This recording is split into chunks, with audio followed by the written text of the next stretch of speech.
KF-21 영국 20조 원 협의 맞춰. 미 CNN, 한국 공군력 상상 이상 강에 KF-21 7호기 실물 공개 충격.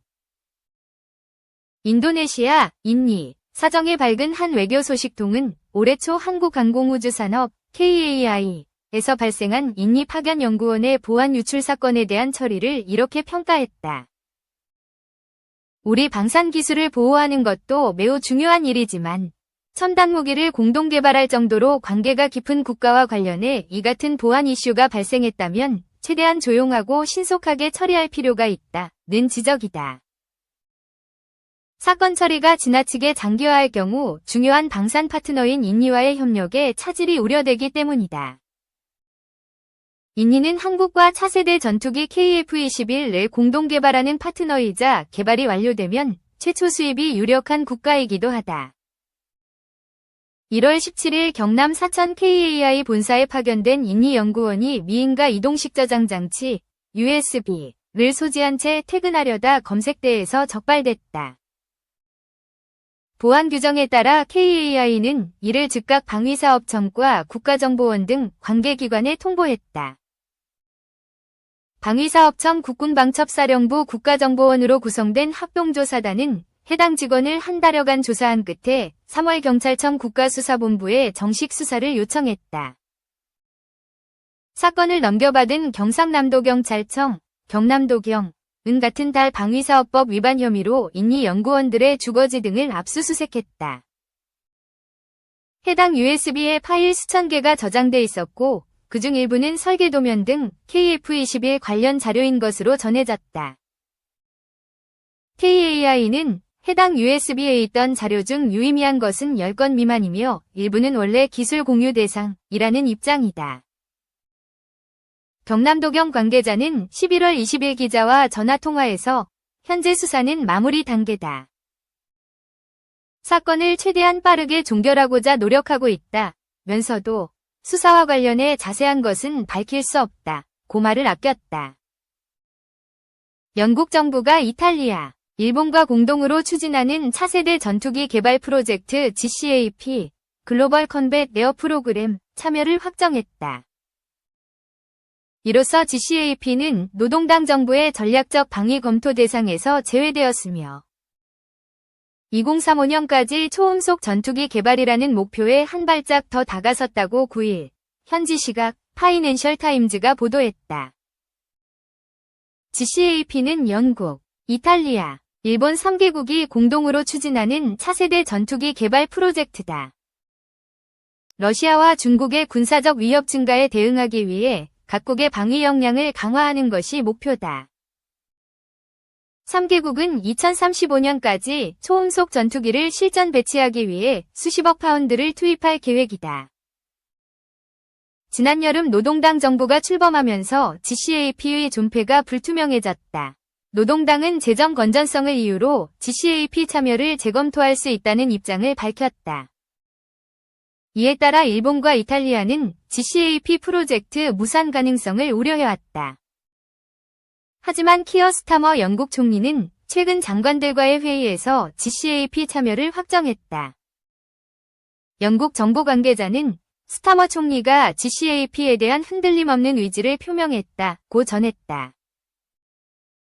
이로써 GCAP는 노동당 정부의 전략적 방위 검토 대상에서 제외되었으며 3개국은 2035년까지 초음속 전투기 개발이라는 목표를 향해 계속 나아갈 수 있게 됐다. GCAP에는 영국의 BAE 시스템즈, 롤스로이스, 이탈리아의 레오나르도, 일본의 미쓰비시 중공업 등 주요 방위산업 기업들이 참여하고 있다. 이번 프로젝트를 통해 3개국은 방위산업 분야에서 협력을 강화하고 공동 기술 개발을 통해 차세대 전투기 개발을 가속할 수 있을 것으로 기대된다. 영국, 이탈리아, 일본이 차세대 전투기 공동 개발 프로젝트 GCAP에 합의하면서 한국 방위산업에도 긴장감이 감돌고 있다. GCAP는 2035년까지 초음속 전투기를 실전 배치하는 것을 목표로 하는데 이는 한국의 KF-21 보람의 전투기 수출 시장을 잠식할 수 있다는 우려가 제기된다. GCAP 참여국들은 막대한 자금을 투입해 2035년까지 초음속 전투기를 개발할 계획이다. 이는 한국의 KF-21 보람의 전투기 수출에 적신호가 될 수 있다. KF-21은 가격 경쟁력이 높지만 GCAP 전투기는 기술력에서 앞설 가능성이 있기 때문이다. GCAP 참여국들은 첨단 기술 개발과 방위산업 협력을 통해 차세대 전투기 개발에 박차를 가할 것으로 예상한다. 한국은 GCAP 전투기와의 기술 격차를 해소하기 위해 첨단 기술 개발에 더욱 힘써야 한다. 레이더에 탐지되지 않는 스텔스 기술을 더욱 발전시켜야 하며 전투기의 속도와 기동성을 높이는 엔진 기술 개발에 주력해야 한다. 또한 최첨단 미사일, 레이저 무기 등 무장 능력을 강화해야 한다. 한국은 GCAP와 같은 국제 공동 개발 프로젝트에 참여하는 방안을 적극적으로 모색해야 한다.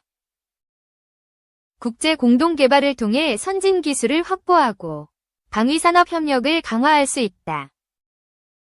GCAP 전투기는 높은 기술력을 갖추겠지만 가격 또한 높을 것으로 예상한다. 한국은 KF-21 외 가격 경쟁력을 유지하면서 GCAP 전투기가 공략하지 않는 틈새 시장을 적극적으로 공략해야 한다.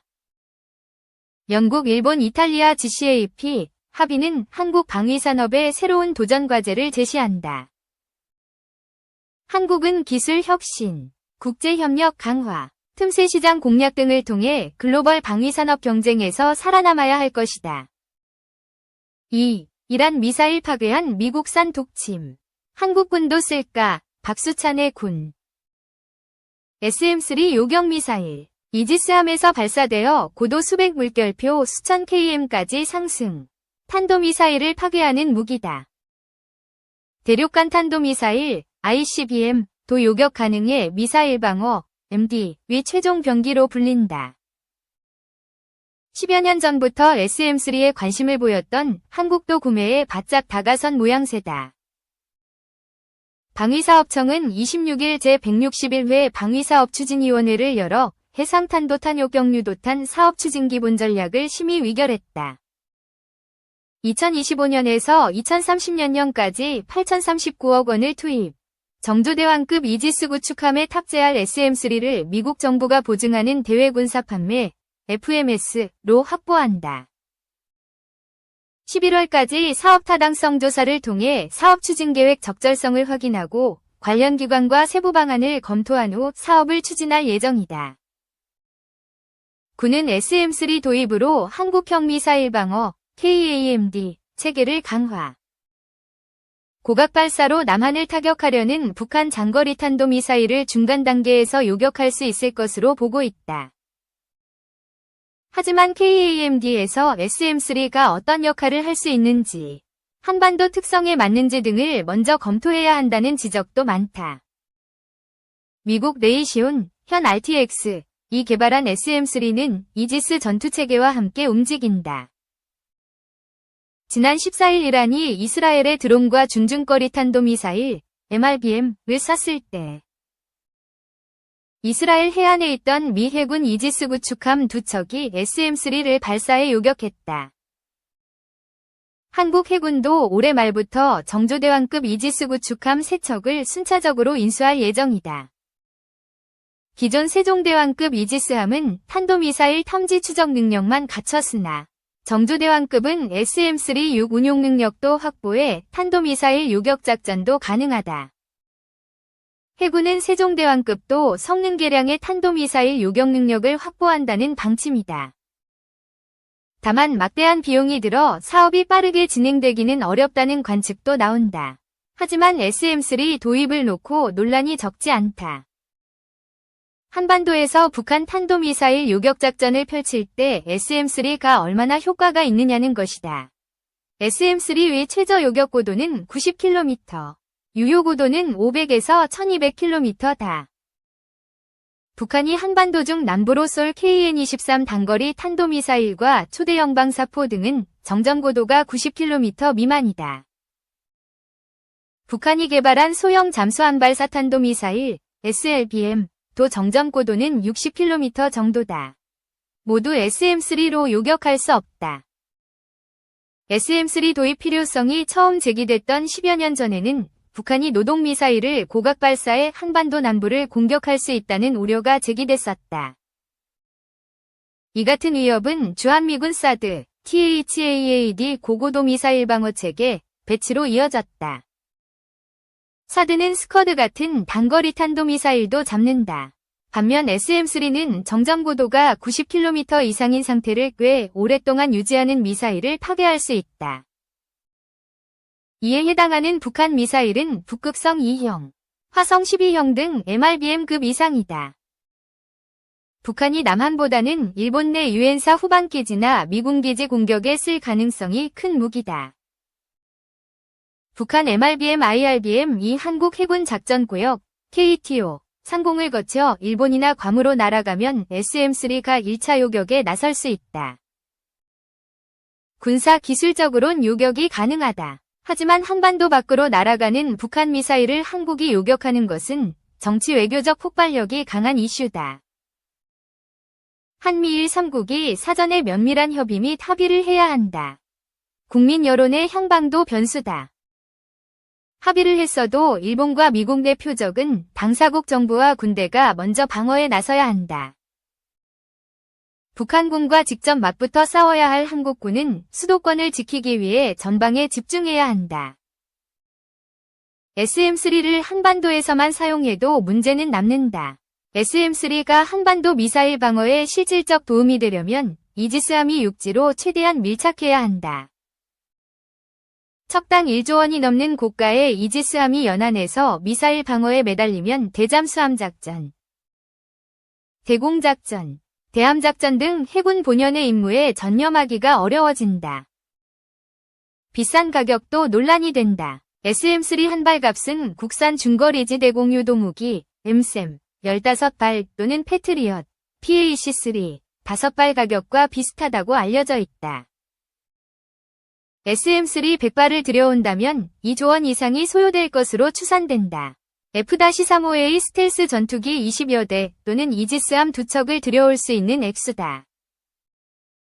비싸다고 소량만 도입하면 북한 탄도미사일 요격작전에서 큰 비중을 차지하지 못한다. 방위사업청이 공개한 예산으론 최대 40발 정도 살 수 있는데 그나마도 수량이 더 축소된다면 효율성 논란을 피하기 어렵다. 미 해군에서 SM-3는 MD의 일부로서 기능한다. 탄도탄 조기경보위성과 협동교전체계, CEC 등을 활용해서 탐지 시간과 정보 처리를 최대한 단축한다. 이를 통해 위력을 극대화한다. 군은 미국 MD 편입은 없다는 입장이다. 한국이 독립적으로 SM-3를 운영하면 이를 지원할 체계의 문제로 인해 미국보다 효율성이 떨어진다. 이를 만회하려면 추가 투자가 불가피하다. 이를 피하고자 미일 MD와 밀착하면 중국의 반발과 보복이 예상된다. 일각에선 지상 탐지 요격 체계 강화가 더 시급하다고 지적한다. 남한 내륙에서 많은 지역이 KAMD 방어 대상에 포함되어 있지 않다. 방어 대상 지역도 KAMD가 완전하게 지키지 못하고 있고 방어 체계가 있어도 복합 다층 방어 수준에 미치지 못하는 곳도 많다. 울산 HD 현대중공업에서 해군 최신 호위함 충남함 진수식이 열리고 있다. 세계일보 자료사진. 북한이 미사일과 방사포를 쏘며 대남 위협을 지속하는 상황에선 미사일 방어 체계가 작동하는 내륙 지역을 신속하게 넓히고 기존 방어체계 가동 지역에선 복합 다층 방어가 적용되도록 서둘러야 한다.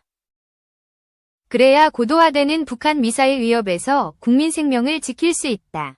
이를 위해선 지상 탐지 요격 체계에 대한 투자가 더 시급하다는 것이다.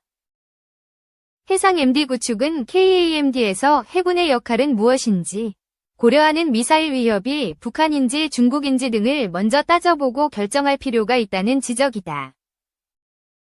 중국 내륙에서 동쪽으로 쏘는 탄도미사일 위협을 서해나 남해에서 막는다면 SM-3를 쓰는 해상 MD는 효용성이 높다. 하지만 북한 미사일에도 효용성이 높을지는 불확실하다. SM3 도입은 다음 달부터 11월까지 진행될 사업 타당성 조사. 22대 국회 심의 등에서도 논란이 될 것으로 보여 사업 추진 과정에 관심이 쏠린다. SM3 함대공미사일 외에도 해군의 전력 증강 계획이 새롭게 추진되고 있다. 이날 방추위에선 울산급 배치, 건조 계획이 심의 의결됐다. 배치는 동형 함정을 건조하는 묶음 단위다. 숫자가 높아질수록 성능이 우수하다. 울산급 배치는 노후한 호위함정을 대체할 3000T급 호위함 6척을 2032년까지 3조 2525억 원을 들여 확보하는 사업이다. 배치에 해당하는 충남급 호위함과 외형 및 배수량에선 큰 차이가 없다. 충남급은 배치인 대구급보다 배수량이 500T 증가했다. 360도 탐지 추적 대응이 가능한 사면 고정형 다기능 쌍배열 레이더 MFR을 함교 위쪽의 복합 센서 마스트에 탑재한다. 배치는 통합기관 제어 체계를 국산화하는 등의 개선 사항이 추가된다. 해군에서 해상작전을 수행하면서 제기됐던 개선 요구 사항도 반영된다. 배치가 전력화되면 1980년대부터 한반도 연안을 지켰던 포항급 PCC, 초계함과 울산급 FF 호위함, 관계토대왕급 구축함은 일선에서 물러날 전망이다. 이날 방추위에선 국내에서 개발하는 근접방어무기 체계 CIWS 의 사업 추진 기본 전략과 체계 개발 기본 계획 수정도 이뤄졌다. CIWS는 함정에 접근하는 미사일과 드론, 항공기를 근거리에서 요격하는 무기다. 방추위에서는 CIWS 핵심 구성품인 30mm 기관포에 대한 국산화 및 물량 확보 계획을 변경했다. 당초 사업 계획은 2036년까지 8,957억 원을 들여 시우스-1을 만드는 것이었다. 이번 수정안 의결을 통해 울산급 배치 탑재 물량을 계획에 반영하고 미국에서 기술 협력을 받아 조립 생산하던 기관포의 국산화를 추진한다. 개별 함정 사업별로 계약이 이뤄지던 CIWS를 통합, 행정적 편의도 높였다. 드론 위협 등을 고려해 성능을 높이는 것도 추진된다.